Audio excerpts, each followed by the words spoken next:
Pemirsa TVRI dimanapun Anda berada, selamat berjumpa kembali dalam acara Mimbar Agama Katolik. Dan kali ini kita akan mengangkat tema tentang kebangkitan Kristus. Namun sebelum kita berbicara lebih jauh tentang kebangkitan, saya mengajak kita untuk bersatu dalam doa. Mari kita satu dalam doa. Dalam nama Bapa dan Putra dan Roh Kudus. Amin. Tuhan, Bapa yang Maha Baik, kami bersyukur dan berterima kasih kepadamu atas segala kasih karunia-Mu teristimewa atas Putramu Tuhan kami Yesus Kristus yang adalah sumber kebangkitan dan kehidupan kami.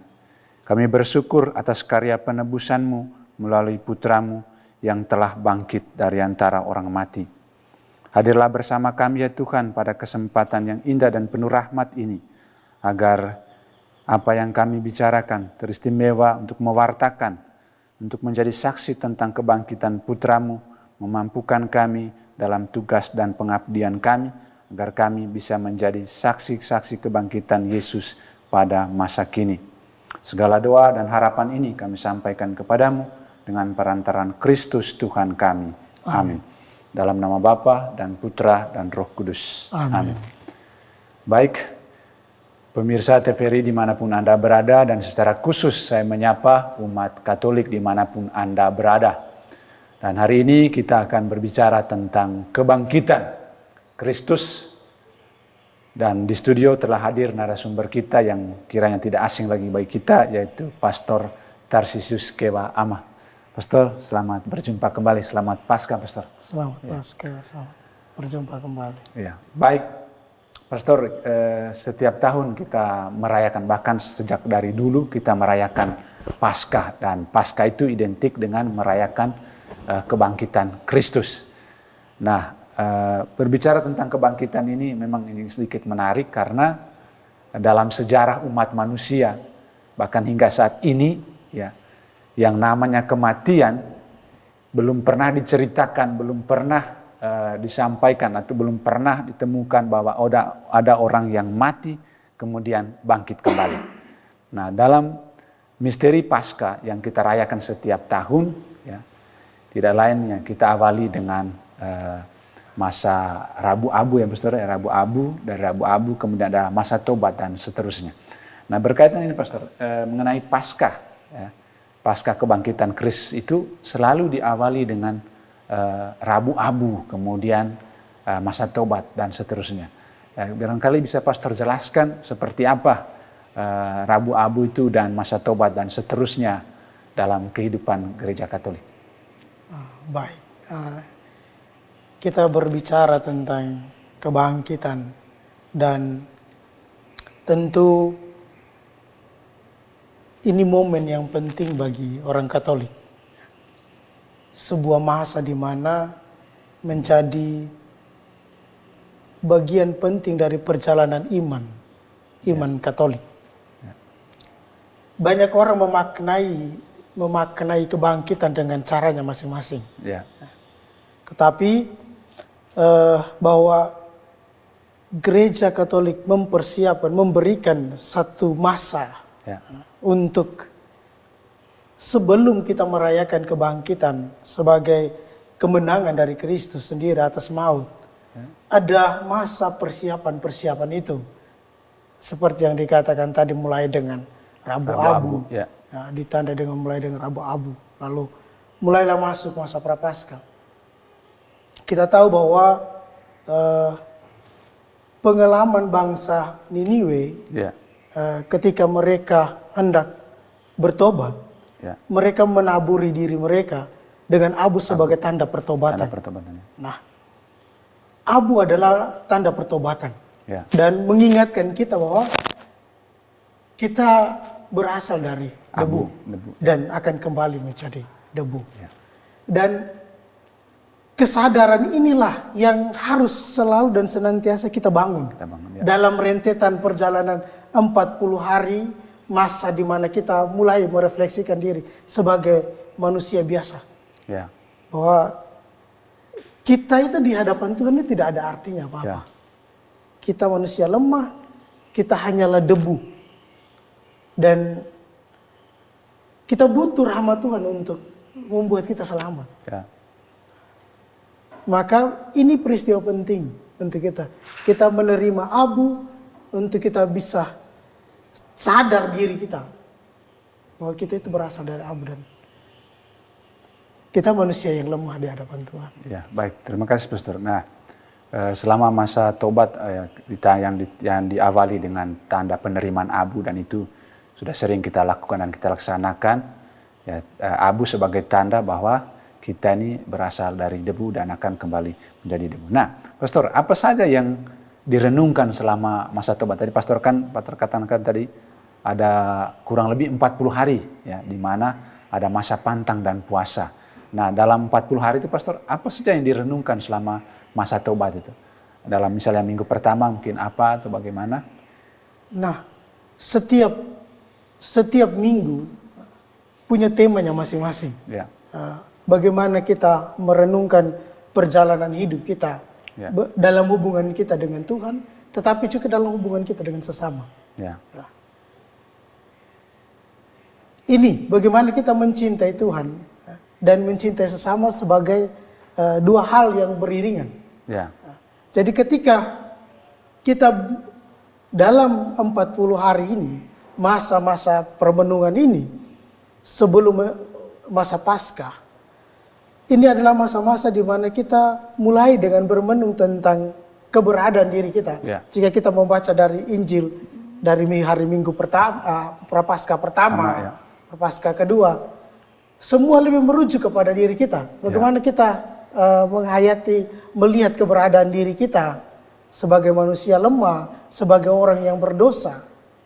Dan dengan demikian pengalaman itu membuat kita refleksi jauh. Kembali ke pengalaman-pengalaman hidup kita. Agar membuat kita kemudian, oh, saya saat ini ada di demikian, posisi yang demikian, situasi yang demikian. Dan harusnya kesadaran ini menuntun kita untuk melakukan pertobatan. Sama dengan kalau seorang anak kecil, dia nakal, dia tahu bahwa ini salah, dia akan bertobat. Nah, kesadaran ini, pertobatan ini yang harus dibuat. Dengan gereja menyediakan waktu, menyediakan tempat untuk sarana itu, pertobatan itu, lewat pengakuan dosa. Jadi dalam masa-masa itu, kalau ada orang Katolik yang tidak mengaku dosa, sangat disayangkan. Itu sangat disayangkan. Padahalnya kita semua adalah manusia yang lemah. Kita semua adalah manusia berdosa. pertanyaannya, kalau orang itu tidak mengaku dosa, apakah dia memang benar-benar orang suci? Ya. Atau memang dia tidak ada dosa sama sekali? Ya. Mungkin kembali ke kesadaran masing-masing. Ya. Jadi Itu. ini momen penting. Jadi selama minggu-minggu itu momen penting adalah kesadaran diri. Ya. Bahwa kita adalah manusia lemah, kita adalah manusia berdosa, ya. dan kita tidak ada artinya apa-apa di hadapan Tuhan. Ya. Baik, Pastor, dalam tradisi gereja kita juga, terutama dalam mengisi masa tobat, ada yang namanya pantang dan puasa. Nah, dalam masa tobat, dalam masa prapaskah itu, ada 3 pilar utama dalam masa tobat itu, yang harus dibangun, yang harus dijalankan oleh kaum beriman Katolik. Ya. Yang pertama itu tadi menyangkut pantang dan puasa itu, kemudian yang kedua bersedekah. Ya. Kemudian yang ketiga itu adalah pertobatan itu sendiri. Nah, ini bagaimana itu dijalankan, Pastor? Tadi Pastor katakan ya di masa selama 40 hari itu kita harus merefleksikan kembali kehidupan kita. Saya pada posisi mana? Selain kita merenungkan diri sebagai orang berdosa, tetapi selain kita berpantang dan bertobat, tapi ada hal-hal lain yang perlu kita lakukan, yaitu bersedekah. Itu sebagai bentuk kepedulian, sebagai tanda pertobatan. Bagaimana itu dijalankan, Pastor? Nah, ini kita 3 hal yang penting yang kalau dalam minggu-minggu awal selalu diperdengarkan tentang ini. Awal-awal masa prapaskah awal masa pertobatan selalu Injil ini yang diangkat. Untuk mengingatkan umat bahwa 3 hal ini harus kita buat. Pantang dan puasa, bersedekah, lalu tobat. Saya ingin kita melihat kembali, mengingat kembali tentang sebuah peristiwa di mana orang-orang bertanya, mengapa murid-muridmu tidak berpantang dan berpuasa? Nah, Yesus menjawab, bagaimana mungkin mereka berpantang dan berpuasa sedangkan mempelai ada bersama dengan mereka. Itu berarti jika kita melihat kata-kata dari Yesus ini, itu merujuk pada dirinya sendiri. Dirinya sendiri. Pantang dan puasa adalah bagaimana kita berusaha untuk memperbaiki diri, hubungan kita dengan Tuhan. Tetapi juga memperbaiki hubungan kita dengan sesama. Bagaimana mungkin Tuhan ada bersama para murid lalu mereka berpuasa? Itu sangat tidak mungkin. Tetapi bahwa pada suatu saat nanti mereka akan melakukan itu. Dan itu saat ini kita melakukan itu. Jadi ketika kita berpuasa, kita memperbaiki hubungan kita dengan Tuhan. Lewat laku tapa kita. Olah tapa kita. Sedekah kita lakukan untuk orang-orang yang berkekurangan. Jadi kenapa harus ada APP? APP itu yang kita kumpulkan itu bukan untuk gereja pakai. Tidak. Itu untuk orang-orang miskin, untuk orang-orang yang menderita. Sasarannya jelas. Dan karena itu kita punya kewajiban untuk itu, memberikan. Selain kita punya sedekah masing-masing dari niat kita pribadi, tetapi gereja menyediakan ini untuk kita, yakni melalui APP ini. Jadi kita menyisikan sedikit dari apa yang kita miliki untuk orang-orang yang susah, orang miskin. Karena gini, segala sesuatu yang kamu lakukan untuk saudaraku yang paling hina ini, kamu lakukan untuk aku. Jelas sabda itu. Baik, Pastor, selama masa tobat juga dalam masa prapaskah itu, kita tiba pada suatu masa, ada perayaan-perayaan menjelang Paskah. Mulai dari perayaan Minggu Palma atau Minggu Palem, atau yang biasa disebut dengan Minggu Daun-Daun, kemudian ada perayaan Kamis Putih, perjamuan Tuhan, kemudian ada perayaan Jumat Agung, wafat Isa Al-Masih, kemudian ada Vigili Paskah atau Sabtu Suci atau Malam Paskah, dan berakhir dengan Minggu Paskah sebagai minggu hari kebangkitan Tuhan. Pastor, mungkin bisa dijelaskan tentang perayaan-perayaan seputar menjelang Paskah. Apa-apa saja yang dirayakan dan apa pesan dan apa maknanya? Misalnya dari Minggu Palma, Pastor bisa jelaskan dari Minggu Palma sampai hari Minggu Paskah itu. Baik. Setelah masa-masa permenungan itu, lalu kemudian dimulai dengan Minggu Palma, di mana orang-orang Israel, orang-orang menyambut Yesus untuk masuk kota Yerusalem. Ya. Nah, kita semua mengenang peristiwa itu sebagai orang Katolik, Ya. mengenang bagaimana Yesus masuk kota Yerusalem, dan sorak-sorai yang dia didengungkan saat itu adalah Hosana Putra Daud. Ya. Terpujilah yang datang Atas dalam nama nama Tuhan. Ya. Bagaimana mereka sebenarnya dalam pemikiran mereka adalah dengan membawa Yesus masuk kota Yerusalem, mereka ingin menjadikan Yesus itu sebagai raja. Ya. Raja dalam pemikiran orang Yahudi, raja yang dalam pemikiran orang-orang pada masa itu adalah raja yang memimpin, memimpin dari kerajaannya. Ya. Dan dengan demikian, hal itu juga yang membuat para murid bahkan sampai misinya mau selesai pun tidak mengerti dengan sebenarnya tujuan kedatangan Yesus apa sih. Ya. Jadi ketika mereka dengan sorak-sorai membawa Yesus masuk, itu keyakinan mereka kuat dan pasti bahwa mereka mau menjadikan Yesus sebagai raja. Ya. Untuk memerintah mereka, untuk membawa mereka keluar dari kemiskinan, keluar dari penindasan dan sebagainya. Penjajahan, ya. Tetapi Yesus malah lain daripada yang lain. Ya. Dia tidak masuk dengan kuda, dia masuk dengan pakaian biasa, dengan keledai. Mau menunjukkan bahwa kesederhanaan dia sebagai seorang raja itu. Ya. Dan walaupun dia mau dijadikan raja, Yesus tidak berpikir sampai ke situ.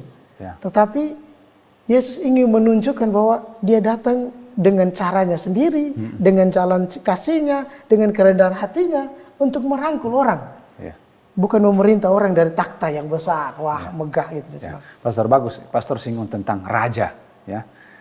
Seperti parameter, mungkin juga kita sebagai umat menggambarkan bahwa seorang raja itu ya tentu dengan suasana kerajaan, ada istananya, kemudian tentu ada pengawal dan lain-lain, dan ya pokoknya gambaran raja yang sangat-sangat manusiawi begitu, dengan istana, dengan segala kemewahan, dengan segala kehormatan. Itu justru seperti Pastor kata berbanding terbalik, ya, berbanding terbalik. Ya, mungkin Pastor bisa jelaskan sedikit tentang kerajaan yang Yesus maksudkan itu seperti apa? Apakah seperti raja yang seperti sekarang itu raja dengan segala kemewahan, harta kekayaan, atau bagaimana? Saya ingin kita melihat apa yang ditanyakan oleh Pilatus ketika Yesus diperhadapkan di pengadilan. Di pengadilan, ya. Apakah engkau adalah raja? Ya. Nah, lalu dia bilang, engkau sendiri yang mengatakannya. Jika kemudian percakapan itu berlanjut. Ya. Jika kerajaanku dari dunia ini pasti hamba-hambaku akan datang dan menyerang. Ya. Apa yang Yesus bawa? Jika kita melihat rentetan peristiwa, rentetan perjalanan misi Yesus sebenarnya adalah untuk membawa orang-orang ini melihat kerajaan yang lebih lain dari yang dipikirkan, yakni sebuah tempat yang situasi yang membahagiakan, yang mendatangkan kenyamanan, yang bisa memberikan rasa lega.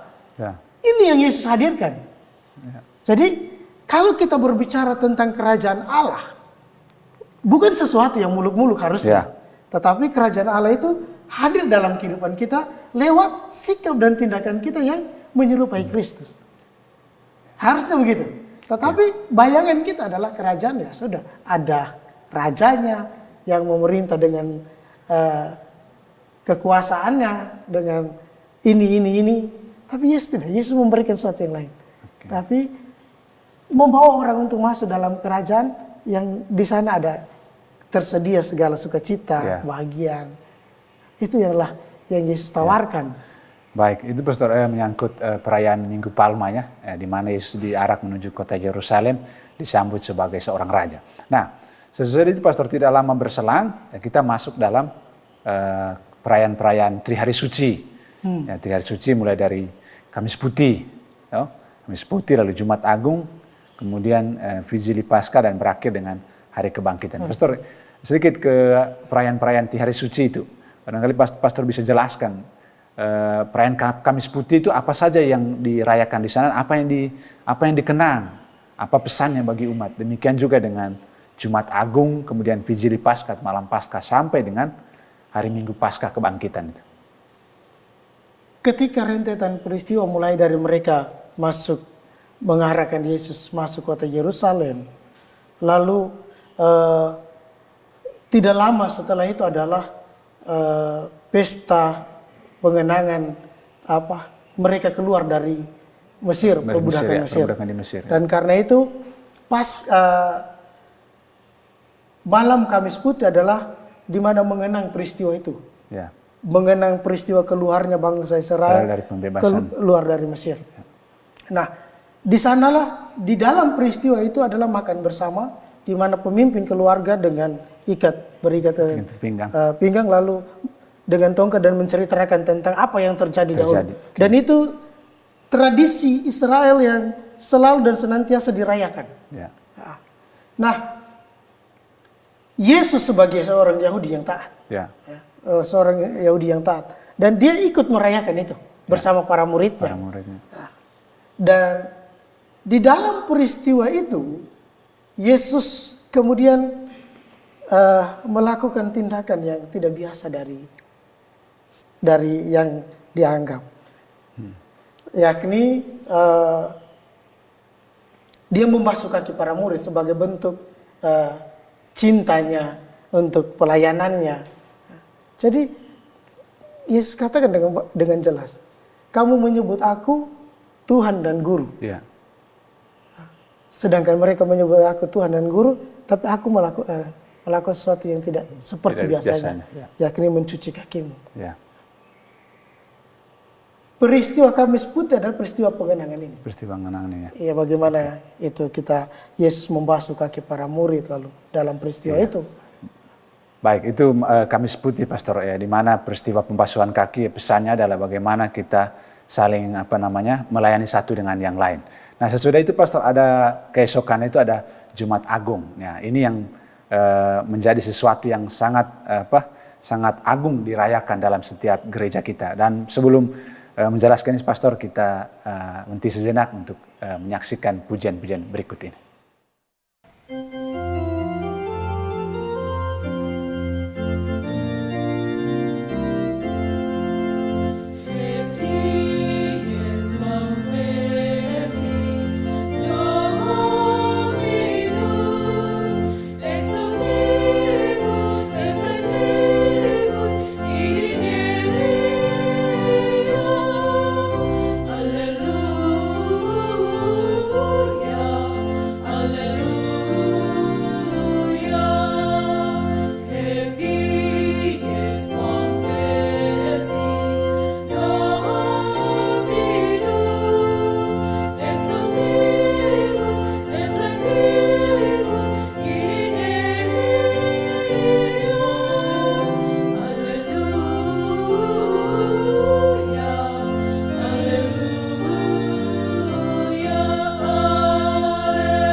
Baik, pemirsa TVRI dimanapun Anda berada, istimewa umat Katolik dimanapun Anda berada, masih bersama saya Timotius Jaud dalam acara Mimbar Agama Katolik, dan kali ini kita mengangkat tema tentang kebangkitan Kristus. Baik, saya kembali ke Pastor. Rentetan peristiwa perayaan Paskah itu, Pastor, tadi Pastor sudah jelaskan dari Minggu Palma, di mana Yesus masuk ke kota Yerusalem, dia diarak sebagai raja, dan raja yang dimengerti itu bukan seperti raja yang mengerti dalam konteks sekarang dengan segala kemewahan, dengan pemimpin, dengan kekuasaan dan lain, tapi ternyata bahwa raja yang dimaksudkan oleh Yesus itu dalam kerajaan yang sungguh sederhana yang membawa orang pada perubahan, ya, berbeda dengan gambaran kerajaan yang terjadi pada saat ini. Nah, itu perayaan Minggu Palma, dan tadi Pastor sudah jelaskan tentang Kamis Putih, peristiwa pembasuhan kaki, ya, perjamuan malam terakhir Yesus bersama para murid, dan pesannya jelas bahwa di saat itulah mengingatkan kita sebagai pengikut Kristus untuk saling melayani satu dengan yang lain lewat membasuh kaki, itu peristiwa pembasuhan kaki. Dan memang sepertinya kalau mau menjadi pelayan itu memang harus mengambil rupa seorang hamba. Kalau demikian yang terjadi, maka pesan Kamis Putih, perjamuan malam terakhir itu bisa sungguh-sungguh bermanfaat dan sangat bermakna dalam kehidupan. Nah, Pastor, kembali ke Jumat Agung. Ini Jumat Agung ini perayaan yang begitu meriah dan begitu agung dirayakan, di mana orang seakan-akan dibawa dalam suasana duka karena mengenang Yesus atau Isa itu wafat, ya, wafat setelah menjalani perjalanan hidup yang sungguh sangat luar biasa, ya, itu berbeda sekali dengan penderitaan kita sebagai umat manusia. Pastor, bisa jelaskan sedikit ini perayaan Jumat Agung itu mengenang sengsara, wafat dan kebangkitan Kristus? Baik, jika kita lihat peristiwa malam Kamis Putih, ya, malam perjamuan terakhir Yesus bersama para murid, lalu dia membasuh kaki para muridnya. Sebuah peristiwa yang rentetan peristiwa yang sambung menyambung. Ya. Karena setelah itu Yudas kemudian datang bersama para pemuka Yahudi, ya, dan orang-orang dengan segala macam niat untuk menangkap Yesus. Satu hal yang kadang-kadang orang seringkali menjadi sebuah pertanyaan besar. Ya. Kenapa Yesus harus ambil jalan itu? Ya. Padahalnya kan waktu makan bersama, dia jelas-jelas sudah tahu, ya, bahwa Yudas akan menyerahkan dia. Ya. Bahkan sebelum-sebelumnya dia sudah mengatakan hal itu kepada para murid. Ya. Oh, dia akan menderita dan wafat, ya, kemudian bangkit. Itu semuanya dia sudah bilang. Ya. Berarti dalam pengertian kita, Yesus itu sudah tahu bahwa, ya, dia akan mati dengan cara apa yang akan terjadi menimpa dirinya. Ya. Kenapa dia harus pilih? Ya. Itu kan sama dengan kalau kita dalam orang biasa. Ini kan orang dalam kacamata kita orang biasa kan, ini kan orang bodoh sudah tahu-tahu mau, ya, ambil jalan salib kok mau, gitu loh. Ya. Tapi ini berbeda dengan Yesus. Ketika dia dalam sakratul maut dengan jelas dia katakan, ya Bapa, biarlah cawan ini berlalu daripadaku. Bukan kehendakku yang terjadi, melainkan kehendak-Mu lah yang terjadi. Sebuah penyerahan diri yang untuk saya luar biasa. Ya. Dalam kemanusiaannya waktu itu. Ya. Bagaimana dia rasa takut, bagaimana dia dengan sisi kemanusiaannya begitu tampak. Ya. Dan dalam semua itu dia pasrahkan kepada Allah, ya, Bapanya. Ya. Ini yang akan terjadi. Tapi, ya, bukan kehendak-Ku, ya, kehendak-Mu yang terjadi. Baik, Pastor, saya sedikit angkat tentang peristiwa penyaliban Yesus ini. Apakah itu menjadi sebuah tradisi dalam masyarakat Yahudi, bahwa hukuman bagi seorang, karena kalau kita lihat perjalanan hidup Yesus itu di mata para pemuka Yahudi dan para pengikutnya itu Yesus adalah orang yang justru menantang kaisar, bahkan dituduh segala macam rupa. Makanya apakah karena perbuatan-perbuatan Yesus itu lalu kemudian dia dihukum seperti itu dengan cara disalibkan? Atau seperti apa itu Pastor? Mungkin bisa dijelaskan tradisi penyaliban itu seperti apa? Nah, sebenarnya tradisi penyaliban itu tidak ada dalam bangsa Yahudi, ya. Tapi dalam bangsa Persia. Bangsa Persia, ya. Ya. Lalu ada sedikit bangsa-bangsa Romawi dan bangsa Yunani juga ini. Tapi hukuman mati itu hanya terjadi pada orang penjahat yang untuk ukuran pada zaman itu, ya. orang bilang penjahat kelas kakap. Kelas kakap, ya. Ya, pembunuhan, pemerkosaan dan sebagainya. Pemerkosaan, perampokan. Tapi apa yang mereka tuduhkan kepada Yesus, ya.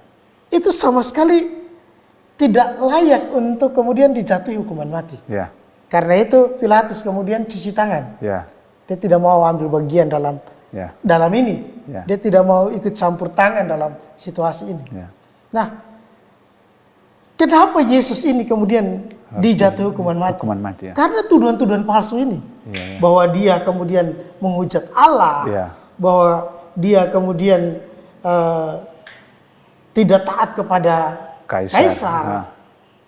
Ini semua tuduhan-tuduhan yang diajukan kepada pemimpin waktu itu berkaitan dengan apa yang dikatakan oleh Yesus. Berarti ada semacam keiri hatian, kedengkian terhadap perbuatan baik yang dilakukan oleh Yesus. Jelas. Ya.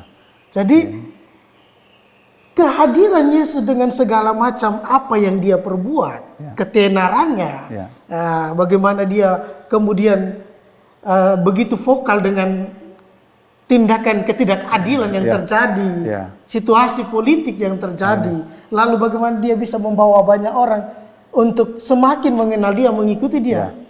Ini jadi sebuah ancaman besar bagi orang-orang Yahudi pada masa waktu itu. Ahli-ahli Taurat, orang-orang Saduki, yang notabene memegang peranan penting dalam bidang keagamaan.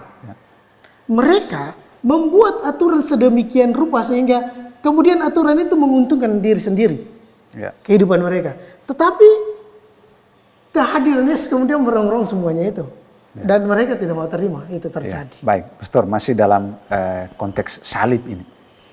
Ya, kita umat Katolik tidak pernah terlepas dan namanya salib. Ya, bahkan Yesus sendiri pernah mengatakan, barang siapa mau mengikuti aku harus berani menyangkal diri dan memikul salib. Dan salib itu boleh dibilang ya itulah penderitaan dalam kehidupan. Kalau kita mengenang kembali ke perayaan Jumat Agung tadi, kita mengenang sengsara, wafat, dan salib.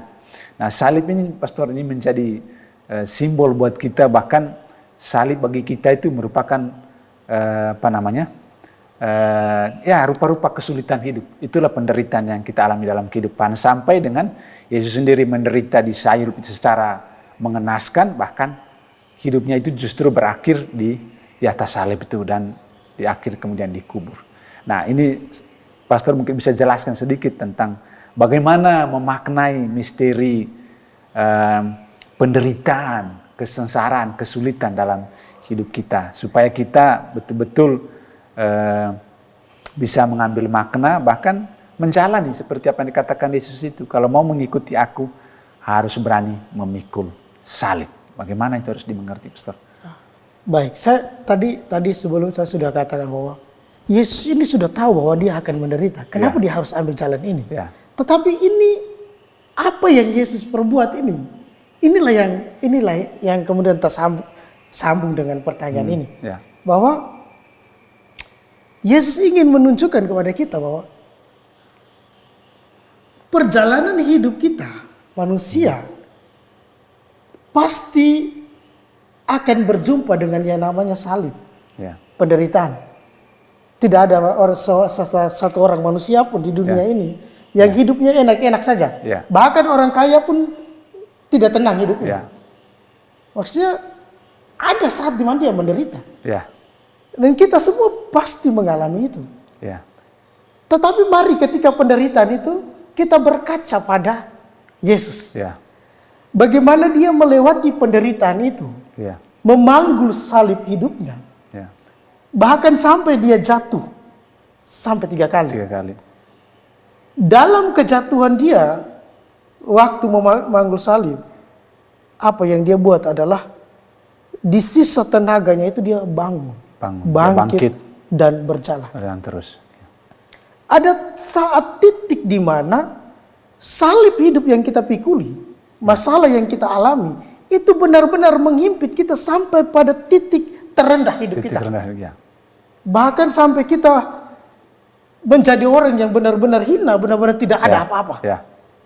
Tetapi ingat bahwa di titik terendah hidup kita pun, kita masih punya nafas kehidupan yang menguatkan kita untuk bangkit. Ya. Ingat bahwa ketika banyak orang mencemooh kita, ada satu orang yang berdiri tegak untuk kita, yakni Yesus. Bangkit dan berdirilah. Berjalanlah untuk sebuah cita-cita, sebuah tujuan hidup yang lebih baik. Persis Pastor, di sini titik kritisnya di situ. Ketika orang berada pada sebuah himpitan hidup yang sangat meruntuhkan segala-galanya. Kadang orang tidak mampu, ya. Butuh semangat apa yang harus dilakukan pada titik-titik terakhir dalam kehidupan itu. Ketika salib itu begitu berat dan tidak sanggup lagi. Supaya orang tidak gampang misalnya, lepas saja salib, lebih baik saya lari atau menghindar saja. Apa yang perlu dibangun supaya kita betul-betul bisa bertahan dalam memikul salib itu? Orang bilang begini, masalah selalu ada dalam hidup kita. Ya. You mau lari kemanapun, masalah itu akan tetap ada. Ya. Artinya ketika you punya masalah di sini, lalu kamu tidak selesaikan, tetapi lari, apakah masalah ini akan selesai? Tidak. Masalah ini akan tetap ada. Namamu akan terkenang karena masalah itu. Tetapi ketika kita menghadapi persoalan, masalah, mari kita hadapi.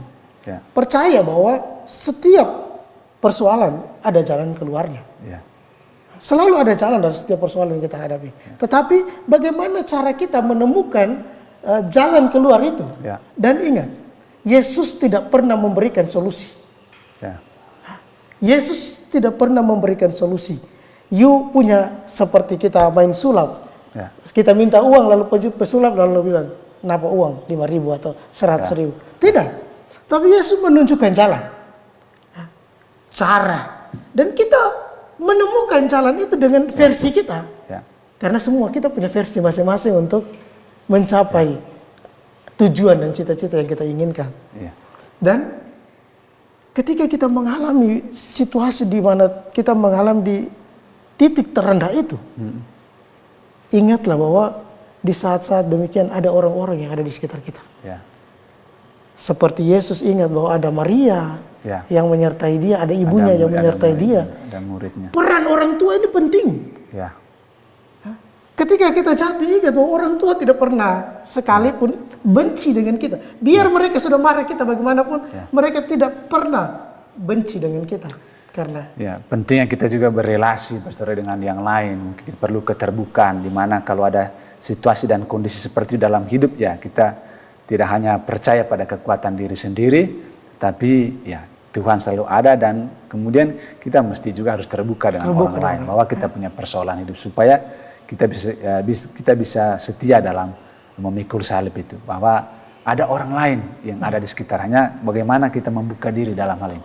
Baik Pastor, masih dengan misteri tentang salib ini. Yesus sendiri mati di atas kayu salib secara mengenaskan, bahkan tidak hanya berakhir di situ.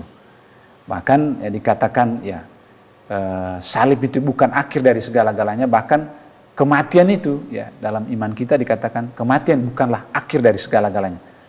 Mau dikatakan bahwa justru kematian itu justru pintu untuk masuk kehidupan yang baru. Nah, bicara tentang kematian Pastor, ini menarik. Mengapa peristiwa Paskah itu sebagai perayaan untuk merayakan kebangkitan Kristus? Tentang Kristus, karena dalam sejarah umat manusia seperti yang saya katakan dari awal tadi itu, belum pernah ada orang mati di muka bumi ini lalu kemudian bangkit. Dan disitulah dikatakan bahwa puncak iman Kristiani itu justru ada pada kebangkitan. Nah, kalau kita lihat Pastor dalam menjelang perayaan Paskah ini berbeda sekali dengan perayaan Natal. Kalau perayaan Natal itu orang justru wah dengan segala kemewahan, dengan segala suasananya, beli ini, beli itu, siap ini dan lain-lain, berbeda dengan perayaan Paskah. Nah, pertanyaannya kenapa Paskah atau kebangkitan Kristus sebagai puncak iman Kristiani bukan kelahiran Yesus Kristus? Barangkali bisa dijelaskan. Baik, kalau kita melihat tradisi hidup kita ya, keseharian hidup kita, orang menyambut kelahiran itu pasti dengan sukacita. Berbeda dengan orang yang mengalami duka ya. Kematian. Ya. Tetapi mengapa ya kebangkitan Kristus itu menjadi puncak hidup Kristen? Nah, kalau kita melihat tentang nubuat ya, ketika Yesus mati, para murid itu langsung mengunci diri. Ya. Mereka tidak mau keluar, mereka tidak mau kemana-mana. Takut. Sampai Yesus hadir di depan mereka, mengembuskan Roh Kudus kepada mereka dan sebagainya. Baru mereka kemudian keluar untuk memberi kesaksian. Karena pada saat itu baru mereka percaya. Mereka percaya dan yakin bahwa benar bahwa Yesus ini adalah utusan Allah. Anggapan mereka selama ini salah. Sekarang baru mereka mengerti. Kebenaran tentang Yesus adalah utusan Allah itu baru terjadi ketika mereka yakin bahwa ketika Yesus ada di depan mereka pasca kematiannya. Maka kenapa ini puncak iman? Inilah awal dari pewartaan. Pewartaan. Kalau kita lihat Injil juga bagaimana Lukas memberi kesaksian kepada seorang Theophilus. Bagaimana dia bercerita tentang Yesus. Semua berawal dari sini. Orang bertanya-tanya, siapa sih Yesus itu? Dan semua yang diceritakan itu orang kemudian benar adanya. Kenapa benar adanya? Karena kesaksian dari saksi-saksi mata ini. Yang mengalami secara langsung kehadiran Yesus. Yang mereka awalnya ragu-ragu dengan Yesus sebagai orang biasa, sebagai orang yang mereka kenal. Tetapi kemudian melalui peristiwa itu akhirnya mereka, oh betul dia anak. Bahkan di kayu salib pun diakui oleh pemimpin serdadu. Para serdadu. Ini pasca kebangkitan Yesus. Jadi iman kita itu, makanya ketika Yesus ini berbahagialah mereka yang tidak melihat namun percaya. Kita mengambil dalam situ. Kita tidak melihat Yesus naik ke surga bagaimana, kita tidak melihat Yesus itu mukanya model bagaimana. Tetapi kita percaya bahwa dia sungguh bangkit. Dan kalau kita tidak bisa mewartakan Kristus yang bangkit ini dalam hidup kita, kita gagal menjadi orang betul. Bahkan dikatakan pastor bahwa iman itu menjadi puncak iman Kristiani karena kalau tanpa kebangkitan itu iman kita sia-sia. Nah, sedikit menarik saya ke kebangkitan ini. Berita tentang kebangkitan Yesus itu pertama-tama itu diberitakan oleh perempuan, yaitu Maria Magdalena dan kawan-kawan. Pertanyaannya kenapa harus kepada perempuan, pastor? Kenapa bukan kepada murid yang adalah notabene laki-laki? Padahal laki-laki kan lebih berani untuk mewartakan itu. Apakah karena mereka setelah Yesus ditangkap, kemudian dihukum mati lalu disalibkan, atau karena mereka takut lalu menyembunyikan diri dan lain-lain? Lalu kemudian warta tentang kebangkitan itu justru diwartakan oleh perempuan. Nah, ini yang saya mau tanya, pastor, soal nampaknya peran perempuan dalam mewartakan kebangkitan Yesus ini justru porsinya lebih besar. Bahkan dalam kehidupan gereja itu, pastor, bagaimana itu dengan kehadiran tokoh perempuan dalam kehidupan gereja? Nah, kalau kita lihat tentang dari Injil, kebangkitan Kristus itu pertama-tama itu dimulai dengan perempuan. Orang bilang mungkin perempuan itu cerewet, makanya kebangkitan Kristus itu cepat tersiar. Tapi sebenarnya perjalanan misi Yesus sejak awal itu sudah ada perempuan di sekitarnya. Bagaimana mereka melayani dia sepanjang misinya, orang-orang yang diselamatkannya, mereka yang diselamatkannya, bahkan sampai kematiannya ada. Dan ingat, peran perempuan besar dalam hidup Yesus, yakni Maria. Peran itu sampai sekarang masih ada. Bahwa peran perempuan dalam kehidupan gereja itu besar. Di mana saja, saya tidak tahu di gereja-gereja lain atau di tempat ibadah lain. Di gereja Katolik itu, di gereja mana-mana pun, gereja Katolik manapun, daerah manapun, presentasi orang masuk gereja, perempuan lebih banyak dari laki-laki. Yeah. Bahkan ibadah-ibadah di wilayah rohani, kegiatan-kegiatan kebaktian ibadah, perempuan lebih banyak daripada laki-laki. Laki-laki itu lebih dominan berperan. Pertanyaan laki-laki di mana? Yeah. Kita tidak tahu. Semua punya keperluan dan situasi hidup masing-masing. Yeah. Tetapi ini menjadi refleksi dan PR bersama. Yeah. Agar jangan hanya memaknai kebangkitan Kristus itu sampai pada perayaan saja. Yeah.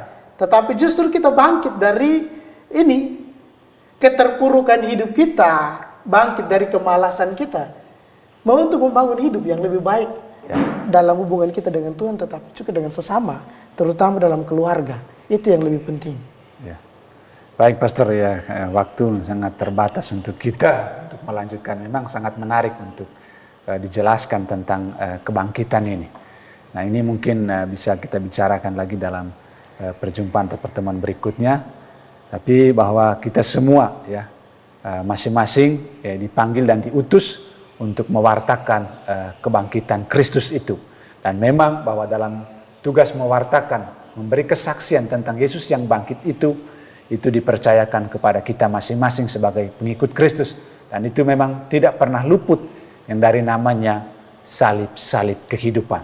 Tapi satu hal yang diminta bahwa agar kita tetap setia dan taat dalam memikul salib-salib kehidupan. Bahkan dikatakan bahwa tanpa kebangkitan ya tidak ada kemuliaan. Yesus sendiri telah menunjukkan hal itu, bahwa melalui kesengsaraan, wafat dan kebangkitan dia justru memperoleh kemuliaan. Nah itu jugalah yang merupakan juga pesan bagi kita semua agar kita tetap setia dalam hal memberi kesaksian, memikul salib-salib kehidupan. Dengan demikian kita layak untuk menjadi pengikut Yesus. Dan Yesus sendiri mengatakan, jikalau kamu ingin mau mengikuti aku, ya, bersiap sedialah untuk selalu memikul salib, menyangkal diri. Dan inilah pesan penting bagi kita, agar Kristus yang bangkit itu juga tidak hanya dirayakan dalam perayaan yang tiap tahun kita rayakan, tetapi hendaklah perayaan Paskah, kebangkitan Kristus itu senantiasa kita wartakan lewat kesaksian hidup kita. Baik pemirsa TVRI dimanapun Anda berada, terutama umat Katolik, demikian Mimbar Agama Katolik hari ini. Ya, pasti dalam kesempatan lain kita akan berbincang lagi tentu dengan tema-tema yang berbeda. Baik, sebelum menutup acara ini, saya mengajak kita untuk satu kembali dalam doa penutup. Dan untuk doa penutup ini saya mohon kesediaan Pastor Ama untuk mengantar kita dalam doa. Mari kita bersatu dalam doa, dalam nama Bapa dan Putra dan Roh Kudus. Amin. Allah Bapa di surga, puji dan syukur kami haturkan kehadirat-Mu atas segala berkat dan cinta-Mu yang Kau selalu curahkan dalam hidup kami. Terima kasih atas kesehatan jiwa dan raga serta nafas kehidupan yang masih boleh kami terima dan nikmati hingga saat ini.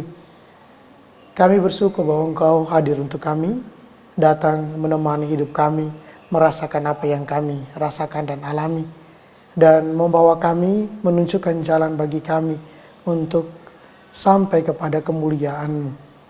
Kami hanyalah debu di hadapan-Mu. Kami hanyalah orang-orang lemah dan orang-orang berdosa. Tetapi kami percaya bahwa Engkau selalu mencintai kami dan tidak akan pernah meninggalkan kami. Kuatkanlah kami dengan Roh Kudus-Mu agar kami dimampukan untuk dapat menjadi saksi cinta-Mu dalam kehidupan kami dengan mengusahakan kebaikan-kebaikan baik dalam keluarga kami masing-masing, tetapi juga dalam setiap tugas dan perutusan kami bersama dengan sesama kami di sekitar kami. Ya Bapa, berkatilah kami kini dan sepanjang segala masa. Amin. Dalam nama Bapa dan Putra dan Roh Kudus. Amin. Baik pemirsa TVRI dimanapun Anda berada, demikianlah acara Mimbar Katolik kali ini. Kita akan berjumpa lagi dalam lain kesempatan, tentu dengan tema-tema yang berbeda. Saya Timotius Jaud, pamit dan undur di hadapan Anda. Terima kasih dan sampai jumpa.